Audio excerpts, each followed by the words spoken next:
Hello and welcome to Dave Hill's podcasting incident with me, Dave Hill, the pride of Cleveland and beyond. Chris, add some echo after I say beyond. It sounds cool. Anyway, once I got offered free cold cuts in a truck stop men's room outside of Akron, for example. At least the guy said they were free, but at the same time, I feel like they came at a cost. Anyway, thank you so much for joining me once again for Dave Hill's podcasting incident. Now, and I don't know how long this has been going on. This is episode, I don't even know that either. 112, 113. Anyone's guess, really. Probably says, like on your computer or something, or on your phone, depending on when you're listening. Anyway, my point is, thank you. I'm sitting here with sweet Lucy, my hellhound sidekick. She's sleeping, farting, the huge. You know what? I can't remember. I, meaning me, Dave Hill, mentioned earlier. Did I announce that my new book, Parking the Moose, which is my new book about Canada that I've been writing like the wind, it's out October 8th. And you can now pre-order it wherever incredible books are sold. Go wherever. Amazon. Go to your local bookstore, your independent bookstore, and be like, hey, I want this. I'll pay for this book now. I don't care. I want it when it comes out. Everyone pre-order it. Penguin Random House, the reputable publisher, they're publishing it October 8th. It's the longest book, not to brag, but it's the longest book I've ever written of the three by a lot. I'm not saying a longer book is better in my experience. That's not always the case. I'm just saying, gosh, I wrote like the wind for this one, and I encourage you to pick it up. It's all about my travels through Canada as I try to discover my incredible Canadian roots. The subtitle's similar to that, but I can't remember it right now. But Parking the Moose. The cover looks sweet. There's a moose on it. Pretty psyched about it. Go pre-order it. I'd be so grateful. Speaking of grateful, I also ask, beg, and thank those of you who've done this already, but please rate, review, and subscribe to this podcast on iTunes. It really helps us get, more noticed. Do it on Stitcher, Spotify, wherever. But it helps, get it up the charts so people can see it and be like, ew, I want to check that out too. Or maybe they run from it like it's the plague. It might be. And I ask you to do the same when you check out my other incredible new podcast, History Fluffer, that I do with my friends Jim Biederman, Jody Lennon, and Chris Gersbeck. We record it every week at the wonderful QED Astoria. It's a show in which I recount my, between you and me, 100% bullshit tales of my involvement at various points in history. A lot of people say it's the best podcast ever. Anyway, go check it out, and if you like it, let people know. Spread the word. I really need a hit on my hands, or I'm going to get evicted. Or at least come down with crabs or something. That could be totally unrelated, if I'm honest. Thanks to everyone who supports us on Patreon. The numbers are growing slowly. Speaking of crabs. Thank you for everyone going there. Go to patreon.com/Dave Hill if you would like to join the elite who have been helping us out, contributing a little bit for about the price of a cup of coffee. You could help us keep this going and keep gas in the tank, as I always say. But really, I'm just begging for your money, so I don't have to turn tricks again. Did I mention that already? I probably did. Anyway, but speaking of Patreon, I want to thank some people. I think I thanked Christina Olsen already, but Christina, you're also due an erotic short story. I've cooked one up for you. Here goes, Christina. Christina Olsen went shopping at an outdoor market way past dark. How much is the kielbasa? She asked a hot hunk standing next to a produce stand. That's not sausage, he said. Ooh, you're damn right that the fire department's coming, because that was red hot. That's not even you're probably like, well, that's a sound effect added in post. No, it's actually happening. Maybe you're in danger, Dave. Maybe your building's burning down. Maybe you should stop podcasting and save yourself. Save your dog. Sorry, I got podcasting to do. Priorities are priorities. I also want to thank, of course, the wonderful Mike Sachs. Mike, thank you for your contribution to the Patreon. You get a gang member nickname for this. Your gang member, of course, the gang being the dangerous snakes who hate bullshit. Mike Sachs, your name is Mike Sachs, the Maryland microaggressor. I'm not saying you're small, I'm just saying that the aggressions are small, very tiny, but it's death by 1,000 cuts when you're messing with Mike Sachs. I'm just saying, when he's set loose upon enemies of dangerous snakes who hate bullshit. Hopefully you see my point. I think it's a pretty good nickname. Okay. What else? Gosh, the heat's coming on. Does that always sounds so cozy to me? Like I'm gonna be wrapped in one of those thunder blankets, and all my fear and anger will just slowly drift away. What else did I want to tell you? Oh, I've been watching the hit program Barry on HBO, and I love it. I always like to recommend things that I like, so other people might find something to relax with in their own spare time. Did I tell you to watch Letterkenny? You should. And Norseman. Those are the 3 shows I'm into right now, even though I'm all caught up on all 3 of them. And I need all 3 of those shows to start making more episodes right away, or I'm going to lose it. What else is coming up, Dave? Oh, I'm glad you asked. May 11th, I'll be in Los Angeles being a judge on Shred for Your Life, along with Matt Sweeney, John Stenier from Helmet, and Battles. And who else is on it? A bunch of other folks. It's been incredible. It's a night of guitar shredding, good humor, good fun. It's at Zebulon, May 11th. You should totes come out. June 1st, my hot rock band Valley Lodge is going to be playing with Ellen and the Degenerates at Bushwick Public House. What else is going on, Dave? Oh, I'm glad you asked. See me in the movie Boy Band, now available on iTunes and wherever, you can stream movies and stuff. Steve Agee's in it. Jordan Carlos, Seth Herzog, Esther Koo, Dave Gruber-Allen, on down the line. Anyway, Julie Goldman, a lot of fine folks in this movie. Questlove, Jerry O'Connell, so many folks. Anyway, and Carmine Street Guitar is opening next week. I'm in that movie too. Deal with it. I'm in some other movie, I think, coming out in April. I'll figure it out. But let's get into the main event. John Brodeur from Bird Streets, excellent power pop band and an excellent fellow. If you listen to my show, the goddamn Dave Hill Show on WFMU, which has been on hiatus, he was on that show, and he's so great that I was like, you totally got to come over to the house, be on my Dave Hill's podcasting incident. So he agreed. He brought his axe. It went a little something like that. Or no, not like that. It went like this. What's your problem, Dave? Take a daily multivitamin. Get your shit together. I don't know. Anyway, I hope you enjoy my delightful conversation with John Brodeur from Bird Streets.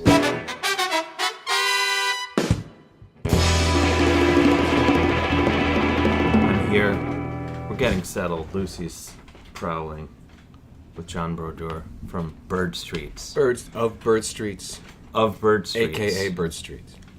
Wait, so you are also known as Bird Streets? Single-handedly? It's confusing, the way we kind of went about. Well, because I was playing with a band. I started a band called Bird Streets around the same time as I started making the album, which we decided was going to be called Bird Streets. Bird Streets. And I decided to sort of just mush them all together at one point and make it sort of my, Nine Inch Nails or World Party, or, one of those things where it's sort of my umbrella name for a lot of things. But, I like that. People can get confused by that a little bit because I was going under my own name for like a decade or more. And so now when you okay. Yeah. I've been thinking about this. Now I'm more confused than I was before I posed the question. See, it doesn't get easier. But now I'm thinking about it in terms of my own empire. Mm-hmm. Like I should just have one, like call it Black Widow or something, and that'll encompass me, and then whatever bands. Yeah. And then I could just be like Black Widow, and you would know that I'm doing something. Yeah, and then just like in parentheses, whatever, This sub-project. faction. Yeah. Subcontractor. And then in my tireless research that I do for this, I get up at 4:30 every morning before the podcast and research. And Bird Streets is taken from a neighborhood in Los Angeles. Is that right? Yeah. I didn't know that. Yeah, it's like this really... Or as I should say, as Donald Trump would say, a lot of people don't know that. A lot of people don't know that. Donald Trump probably knows that. What he always says is that when he just found something out. Right. A lot of people don't know it. Yeah. Which means I did not know that. Yeah, I'm sorry to invoke him even. It's all right. He probably couldn't afford a place in the Bird Streets. They're really? Very expensive houses. They were super expensive? Yeah, they're for people with actual money. Wow. But it seems like such a quaint name, though. Like Bird Streets, you think like, oh, I have a little bungalow in the Bird Streets area. It's a lot of like infinity pools looking out over the skyline. Yeah. How does the infinity pool work? Is there a wall, and if that wall broke, the water and all the sexy people in the pool would go tumbling down the mountain? Just be like a bikini waterfall. Elizabeth Hurley is always like in an infinity pool in a bikini on Instagram, and I honestly don't ever tire of it. I don't know why I brought that up. Oh, you should. Maybe I should tune in. Yeah. I don't know why I'm... Oh, I think because I just, it's on Instagram. Anyway, I digress. Research for the project. For the John podcast. Brodeur, a.k.a. Bird Streets.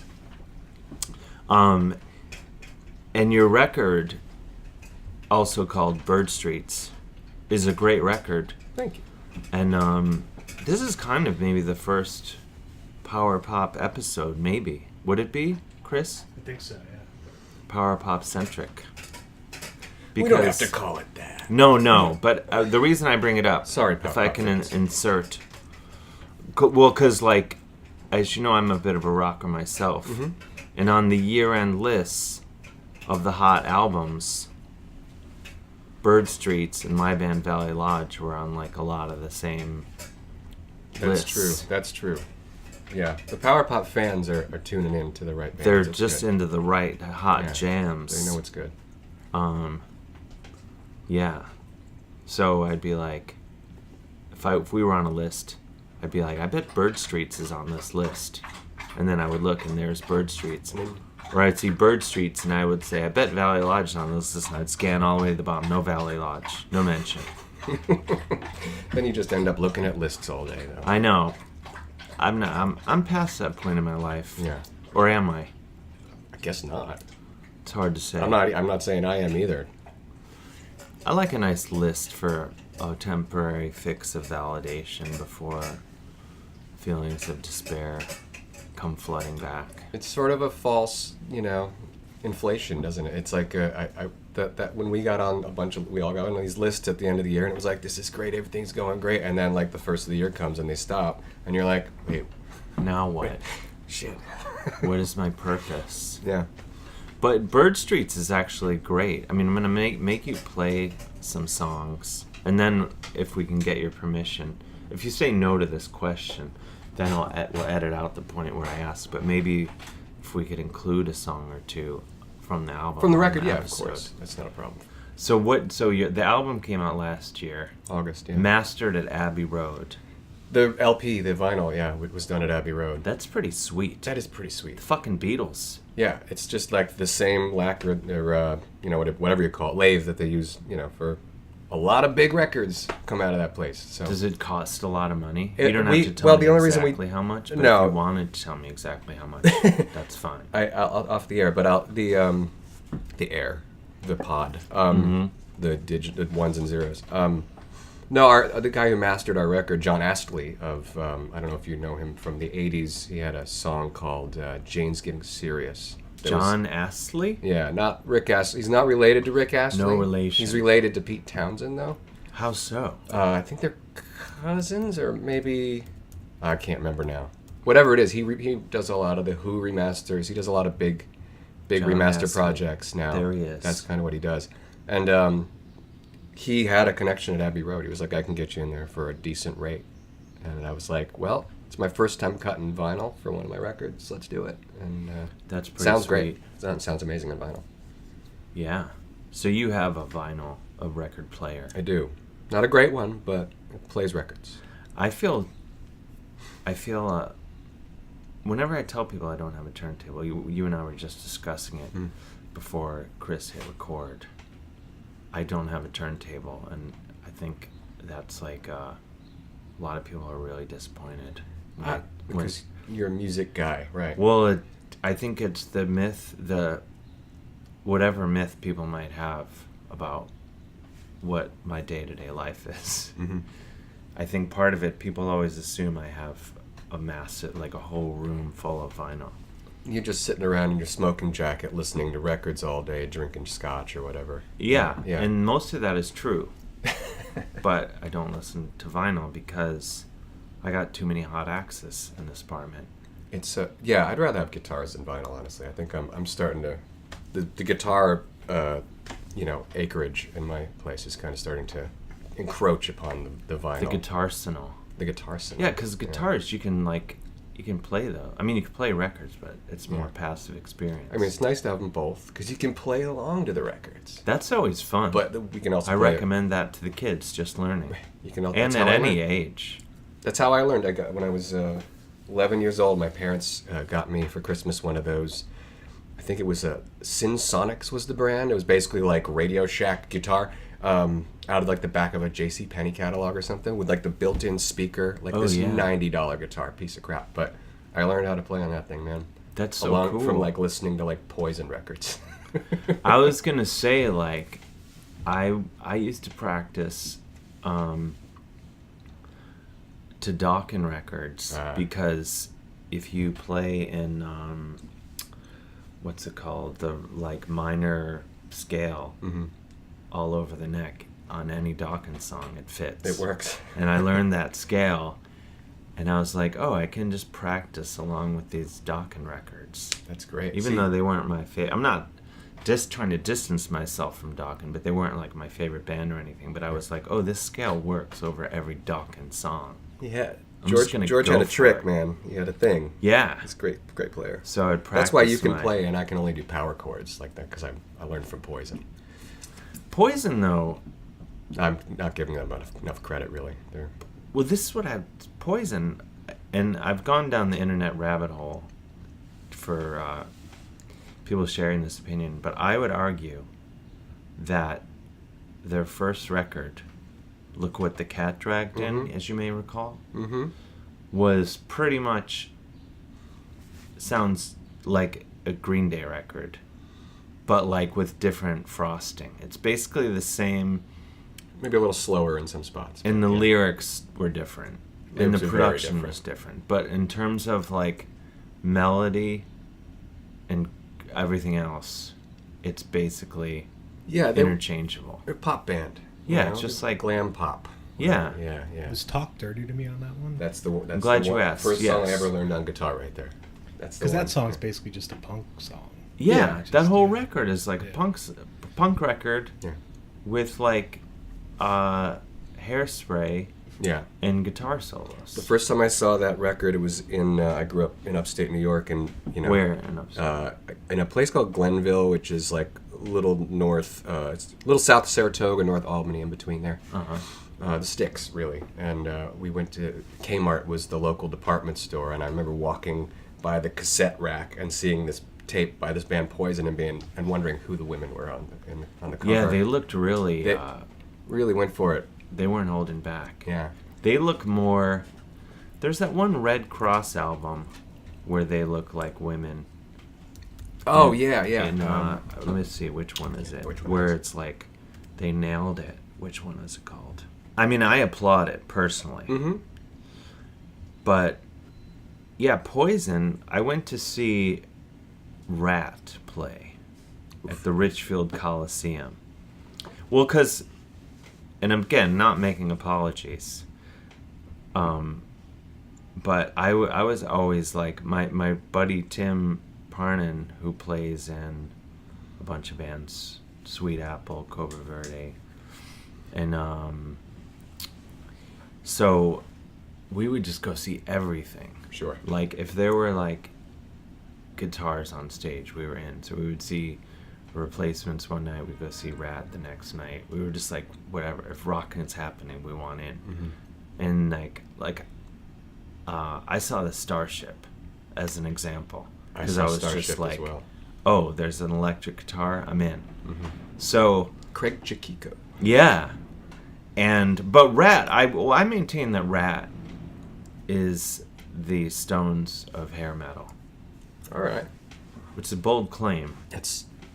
But those first two records, I'm telling you, gems. And so anyway, we went to see Rat, having no idea. And this was like in a simpler time when you could go and just go to the ticket selling place. Yeah. The day a show went on sale.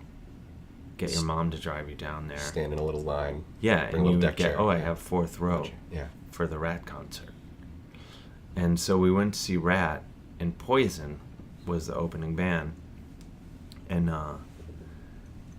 we were just like, this is the most ridiculous thing we've ever seen, in a way that we like couldn't really process, because we were like, this is the worst/best band we've ever seen. They were like the Motley Crue that your mom liked, kind of, in a way. Like, they were just, they took all of that, whatever they had, and just kind of, I don't know, I don't want to say they took the edge off.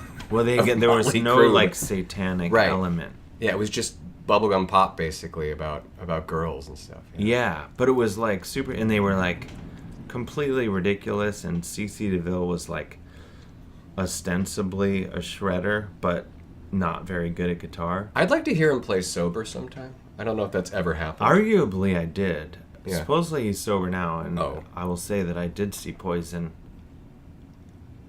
I saw Def Leppard, Poison, and Lita Ford in 2012. That's a good bill.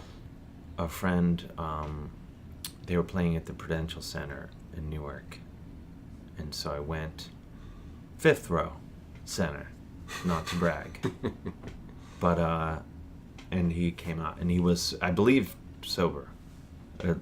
He's got to be at this point. I mean, but you never know. To Life's still be not easy. They have never stopped touring. No, they as keep far as going. I can tell, they have never stopped. Plus, I can't even remember where I was. I was in like Florida once.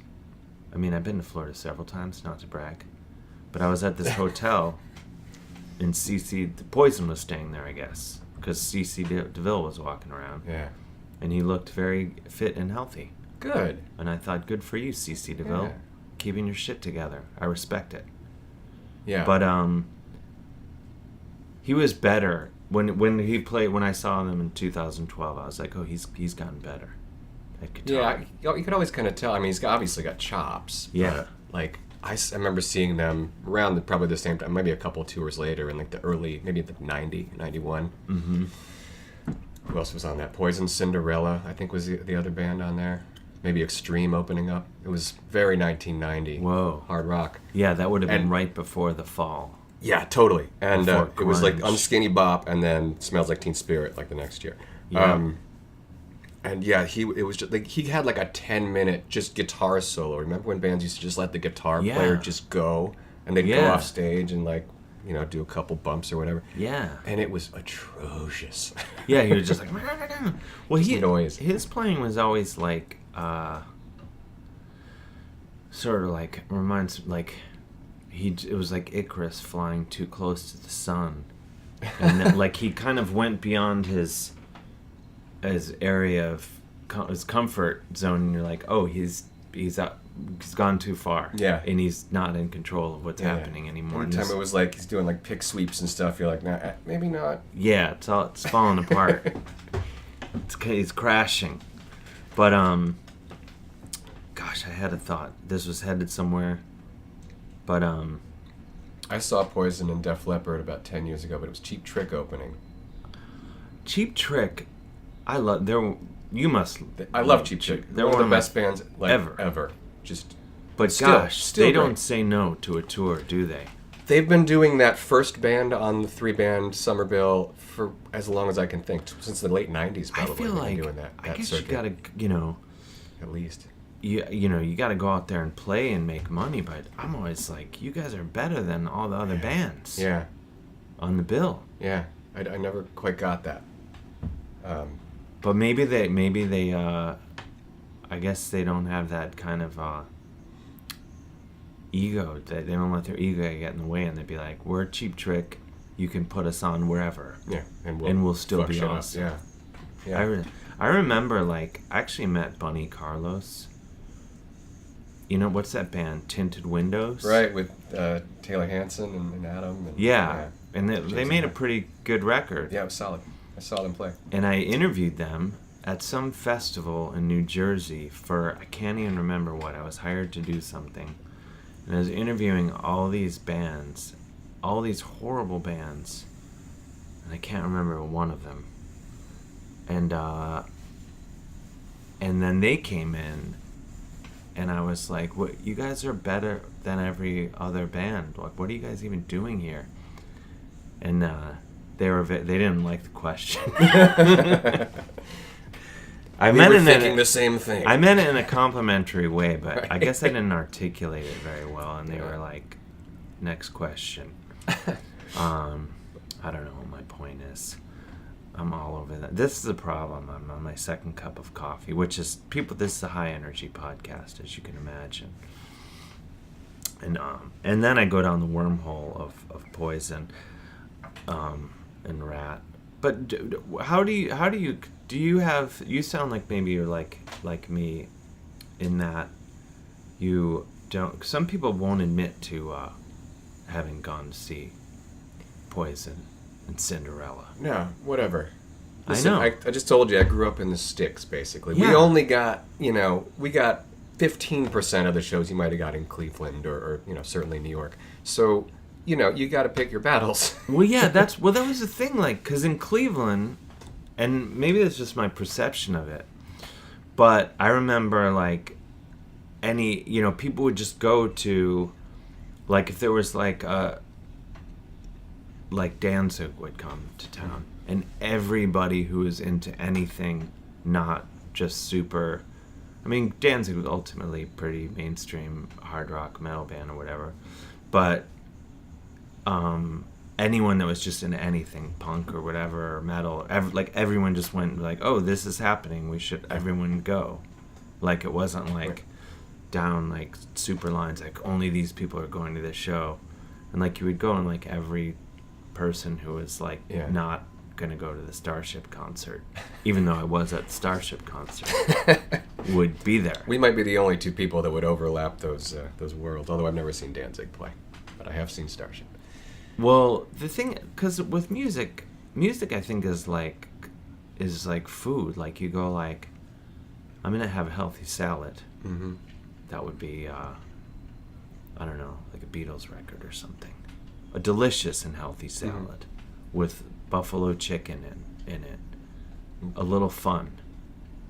Maybe tofu. not. Or tofu. Buffalo tofu. Maybe. Yeah, no, like whatever your getting loose item is for a salad. Something buffalo, though. It's got to be. Buffalo. Something where you're just like, you know what, I'm cutting loose. Yeah, definitely a vinegary But like sauce. A healthy but fun. But then you can have like a bag of Doritos. And it's like, well, yeah, I'm just having a few Doritos. It's not like I only eat Doritos. I just had the salad. That's Poison. Yeah. Poison's Doritos. Yeah, but every once in a while, every 6 months or so, get your hands on a bag of Doritos, and you're like, wow, Doritos is still pretty good. It ain't so bad. Yeah, but I think a lot of people don't think that way in terms of music. No, I don't know. I mean, I grew up on that stuff, so, I think we're around roughly the same age bracket. So, like, grew up in the 80s. And You're it wasn't... 26? Exactly. And, And that was the stuff that got to me, was like the stuff that was on the radio. That was what you heard when you were a kid. Like, I wasn't really like digging through crates when I was 10 years old. So it was like Poison and Starship are pretty cool. Yeah. And then, found some other stuff later, Elvis Costello and They Might Be Giants and different things like that were very different from these other things that broadened my whatever. But yeah, definitely that was the stuff that was interesting when I was a kid. Duran Duran. I never went to see them, but I saw Duran Duran. Totally. I have more recently, but I saw them in a difficult period of their career, I would argue. Though I enjoyed the show immensely. Was it Notorious? No, gosh, I wish. I don't think it was. Wait, the lineup, it was Simon Le Bon, of course, Nick Rhodes, and then I think that was it. I don't think, maybe John Taylor was back, I'm not sure, but the guitar player was Warren Cucurello. Yeah. Who was... So you have, like, Simon Le Bon and Nick Rhodes. Handsome, stylish guys. And maintaining full Duran Duran-ness to this day, by my estimation. And then Warren Cucurello, who was in... whatchamacallit band? Missing Persons, right? Missing Persons, and who like had a certain aesthetic, but then somewhere along the line he pulled like a Joe Piscopo thing where he started working out, and he's like super buff, right, and he's wearing like a backwards baseball, he's dressed like a full bro on stage with Duran Duran. He's wearing sunglasses, a backwards baseball hat, and a sleeveless hooded sweatshirt, and like jeans that are like super tight on his like leg workout legs, right?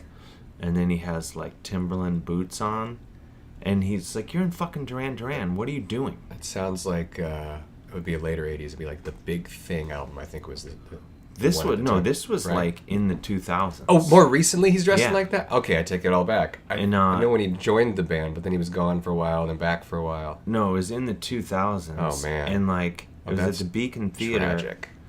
And I was just sitting there like, when are they going to have the talk with this guy? This guy's got to go. Wow. I mean, he's gone now. That's rough. But it was just like, that's rough. Yeah, because awkward. He came back and then he was like fired again pretty quickly or something like that. I think for that reason, probably it has. Well, like, but I'm thinking like, you're Simon Le Bon and you're getting ready to be like, I'm Simon Le Bon. I'm like however old, but I'm everyone still wants to make out with me and stuff. And we're gonna go out. We're gonna play Reflex. We're gonna play Rio, and then. Like, okay, we're on in 5, and then you have this guy in fucking backwards baseball hat. That's unfortunate. Fire that guy. That is unfortunate. I don't know. I'm sorry we've gone down this whole wormhole. I'm the worst podcast host. It's okay. I mean, read the comments in the iTunes. Chris, it says I'm the worst. Few did, but that was years ago. That was years ago. No one would now. Now that I'm number, can we get you? Would you be up for playing some? You brought your guitar. Yeah, I'll play a little bit. Because otherwise, I'll just keep going on these tangents. I didn't bring a pick though. You got a pick over there somewhere? Oh, it's funny you ask. I can go without it. There's like 70,000 picks right there. Oh. There's even picks from like. Oh yeah, I was looking at them just now. Yeah. Thinking, oh hey, there's guitar picks right in front of me. So a song off the record, huh? You can play whatever you want. That's really all I know right now. Yeah. It's the only stuff I've practiced. Can I say, maybe I've told this to you before, but you appeared on my radio show on WFMU, and a lot of people were like, this guy's the best guest. That's really nice of musically. People. Yeah, personally, not so much. No, just kidding. Musically, everyone was like, hot sound. Yeah, people, big reaction. People are nice like that sometimes. Yeah. I know. I remember there was a few people that like reached out to me on social media after that. Oh, that's nice. Like, I heard you on the Because if they show. don't like it, you don't want that. No. They'll come after you. And I don't like people that just go out of their way to say mean, like, that just use the internet to say mean things. Yeah. Some people, that's kind of it's their whole thing, man. Not cool. It is. I was thinking that the internet generally makes me feel not good.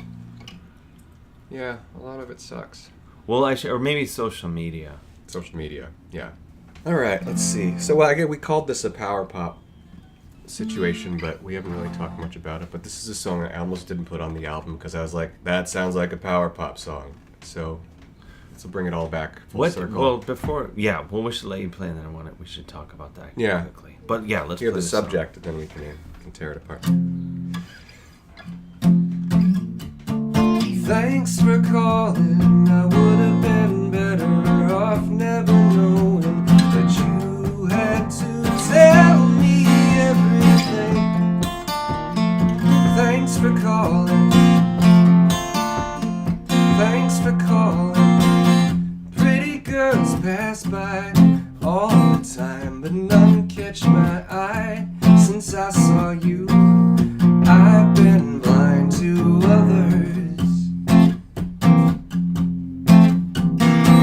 But every time the phone rings, I get a chill. It could be you, but when it is, it's always bad news. So the next time you hook up with an old friend, keep it a secret. Keep me in the dark. So you're kind of a thing now. Thanks for calling. I would have been better off never knowing that you had to tell me everything. Thanks for calling. Thanks for calling. Sometimes at night I sit alone and think of you, but you're with him. I wonder why I bother. But every time the phone rings, my eyes light up, and I get so very happy that you might think to call.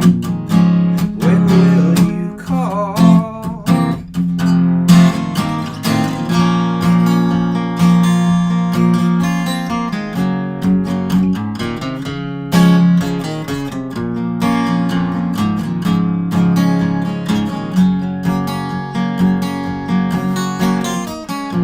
So the next time you hook up with an old friend, keep it a secret.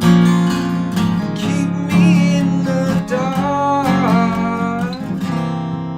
So you're kind of a thing now. Thanks for calling. I would have been better off never knowing, but you had to tell me everything. Thanks for calling. I would have been better off never knowing, but you had to tell me everything. Thanks for calling. Thanks for calling. So you're kind of a thing now. Thanks for calling.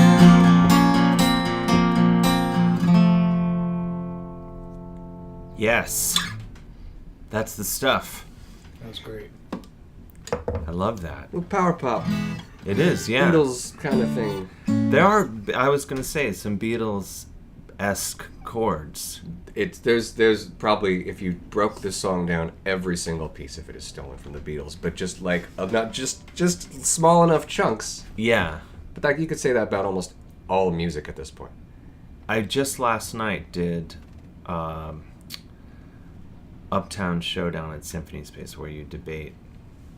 It's a debate show, and it was Beatles versus Stones, and That could get violent. It was. Well, everyone's was sort of like, this is, how do you... I was just assigned to the Beatles team, even though... Do you agree with that? Do you feel like you're more of a Stones guy? I don't know why we have to pick. Both. I mean... Yeah, me too. Well, John Fugelsang he was like, the answer is Beatles on record, Stones live. And he's like, no one can argue with that. And I was like, oh yeah, that's a good way to get out of that one. We did win though. He was also on Team Beatles and we won. But I forget. Oh, my point. I always go with the Kinks when that's the question. I said that's what I said last night. Is the Kinks, and then we had an impromptu. Peter Gross and I had a because he started arguing for Jethro Tull, which is very funny. Strange thing to insert. He just derailed the whole thing to Jethro Tull, and then we had a mini Kinks versus Jethro Tull debate and I won that to let the record show. But I always go Kinks, even though they don't have the majesty of the Stones or the Beatles, but they were so. Their whole thing is so awesome. Yeah, which is not the strongest argument. Just say that it's it was just so a whole awesome. separate thing. It's like Blur and Oasis in the '90s. It was like, what about Pulp? That was always my argument there. But it's the same kind of argument. Like they're just a completely different thing, but they should be in the conversation. You know? Well, it's like the Kinks. I just think they were so. A friend of mine, my friend Harry Deansway, who's a major prick. He, in case he's listening, he lives in London. He always gets mad at me because he's like, "You think it's like one big Kinks record here?" I'm like, "Well, for me, it is because I just come for like short blasts. I do shows, have fun, and hang out with friends, and then I walk around all day listening to Kinks records, and they're singing about the street that I'm on, right? And I love it, and so I'm like, there you go." Yeah. But it is so British. It's essentially, maybe the most British of all popular music groups. I think that's why they didn't get there. Plus, weren't they like not allowed to enter America for a time? Basically when their biggest records were their biggest records here were happening. I think that was happening. There was something with. They got arrested for drugs. I think it was drugs. Outlaws. Figured it was drugs or taxes. And then Ray Davies lived in New Orleans. This is why we're not in the top of the charts, because I just jump all over. But Ray Davies lived in New Orleans. That was my whole story. Been reading a book about it. But he did make it, all by way of saying he made it back and he stayed for a while. And then he got shot. Do you know he got shot in New Orleans? That happened. Yeah, a buddy of mine became friends with him in New Orleans, and he said, I got home and there was a message from Ray Davies saying he'd been shot. I was like, that's a really surreal voice message to get. New Orleans. Yeah, great. Been shot. We should, I recently discovered, apparently it's Davis, by the way. Really? Apparently it's Ray Davis. That's how that's pronounced. Oh my gosh. And we've all been for 55 this whole time. years, or our entire lives. Oh man. Yeah. See? Somebody who worked with him pointed that out. It was on a radio show I heard, but it was somebody who had produced a record with him. He was like, actually, it's Davis. Yeah. I never heard him himself go on record being like, you all are idiots, but that was maybe nice he likes of him it. not to bring it up. There's an E in it. There was I had some friends living in Muswell Hill where they're from, and they started at this pub called, I think, the Clissold Arms. Mm-hmm. And I was at my friend's house, and I was like, stupidly, I was like, I bet I'm the only one that happens to know that the Kinks started at this pub in this neighborhood.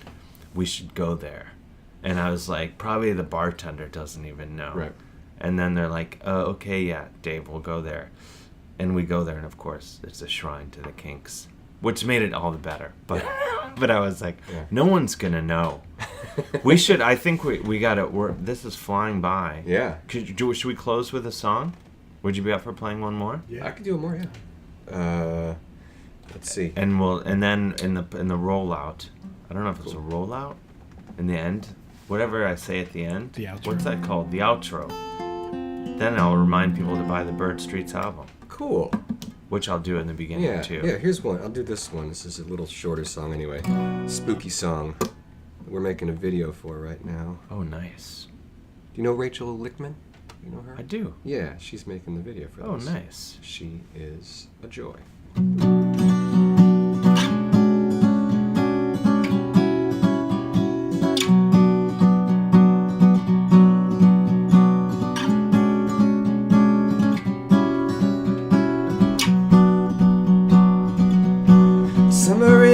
the city, smoking hash and laying low, looking for some inspiration in a bus station window.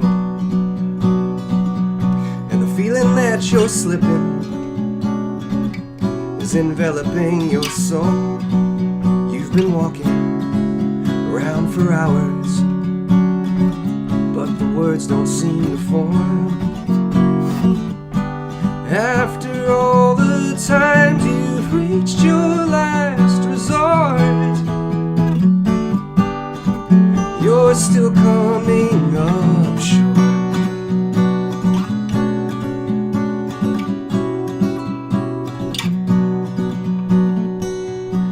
Hollywood's a graveyard, all the stories have been told, but you're sifting through remains, looking for some pretty bones. And the skeletons are laughing, they must know something you don't. In the shadows, there's an answer that you simply can't ignore. After all the times you've reached your last resort, you're still coming up short.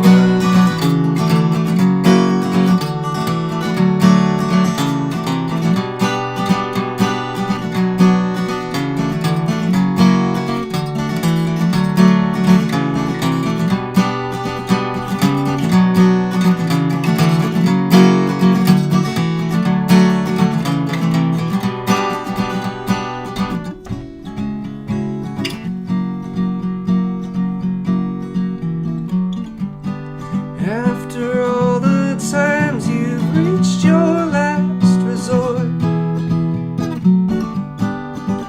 you're still coming up short.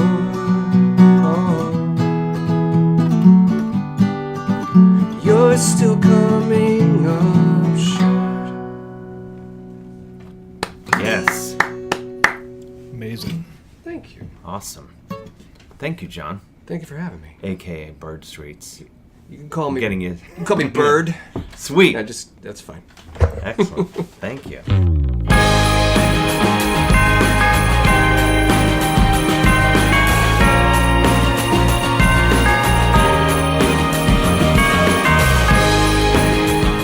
And there you have it, my delightful conversation with John Brodeur from Bird Streets. Get the Bird Streets album. It's all over the place. You get it on Bandcamp, iTunes, wherever you find incredible music. So there. I hope you enjoyed it. I know I did. I know Lucy enjoyed it. She's sleeping music. So let's ride this one off into the sunset. I want to thank my partner in crime, Mr. Chris Gersbeck, the brains behind the operation. I want to beg,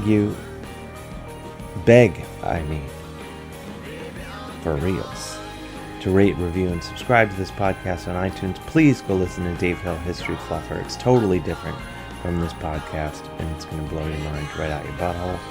And support both podcasts and my general plot for world domination at patreon.com/Dave Hill. I'd be so grateful. And I love you so much. And I'm playing with Lucy's paws right now as I talk. They're adorable.